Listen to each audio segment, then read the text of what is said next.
পবিত্র আশুরা ও তাজিয়া মিছিল উপলক্ষে নিশ্ছিদ্র নিরাপত্তা ব্যবস্থা নেওয়া হয়েছে বলে জানিয়েছেন ঢাকা মেট্রোপলিটন পুলিশের কমিশনার মোসলেহ উদ্দিন আহমেদ। ইমামবাড়া ও সমাবেশ স্থলে আর্চওয়ে গেট সহ পুরো এলাকার নিরাপত্তা নিশ্চিত থাকবে পর্যাপ্ত সিসি ক্যামেরা। সকালে ঢাকার হুসনি দালানে আশুরা নিয়ে ব্রিফিংয়ে ডিএমপি কমিশনার এসব কথা বলেন। যে কোনো অনাকাঙ্ক্ষিত ঘটনা প্রতিরোধে সোয়াত বোম্ব ডিসপোজাল ইউনিট সহ বিশেষ ইউনিট প্রস্তুত থাকবে বলেও জানান তিনি।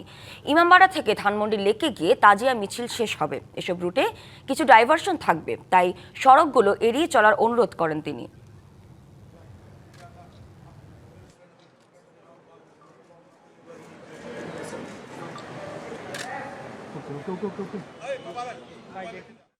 হুসাইনি দালান ইমামবাড়া, আঞ্জুমান হায়দারি, বড় কাটারা ইমামবাড়া, শিয়া মসজিদ, বিবিকা রওজা, মিরপুর এবং মোহাম্মদপুরের বিহারি ক্যাম্প সহ সমস্ত গুরুত্বপূর্ণ ধর্মীয় স্থানসমূহকে পুলিশের বিশেষ নজরদারিতে রাখা হয়েছে।